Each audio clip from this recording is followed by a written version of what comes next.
Spirit of Texas Bank, Nissan, Slovacek Sausage, and Germania Insurance bring you this clip of the Texas Bucket List.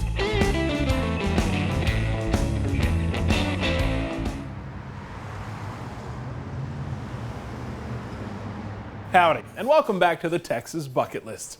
Next up on the show, we head to Center, Texas to visit a courthouse that looks more like an Irish castle. And it turns out there's a wee bit of reasoning to that.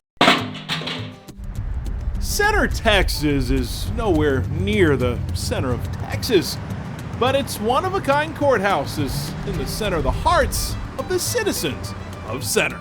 Our duties are to maintain historical properties, stories, anything, cemeteries, buildings, and number one is this courthouse, of which everybody's very proud.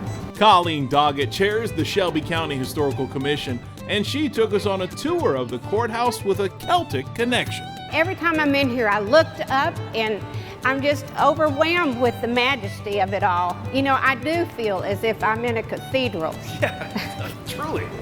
This temple to Texas law has been the center of Center since 1885.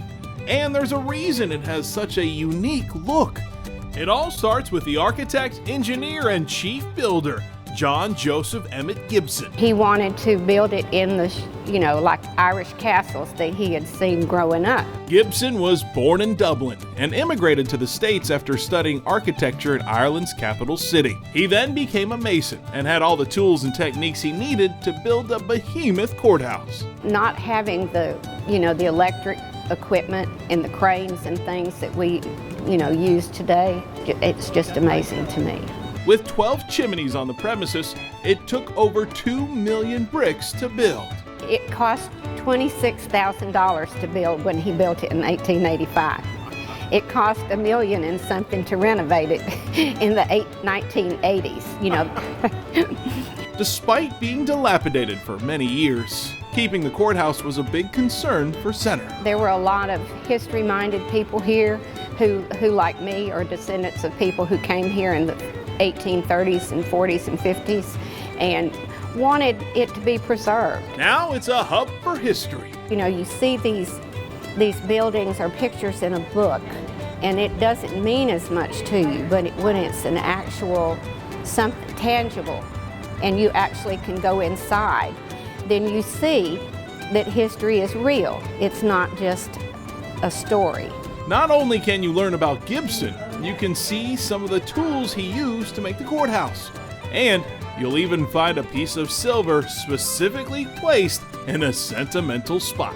It was always marked as the center of the county. The way the boards come together in this octagonal shaped piece put in here.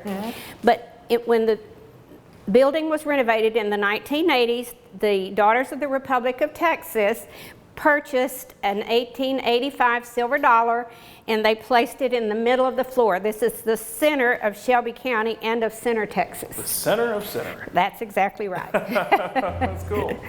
Now this was a working courthouse for many years and countless cases were decided here. Even today, court will occasionally be in session. They do occasionally have a district case here. Oh, so they still hold court here? Wow. Why do that if they have the new courthouse? Just kind of... To show it off. Back in the day, controversy in the courtroom was commonplace, and when it came to keeping the deciding judge safe in the matter, Gibson included a means of escape.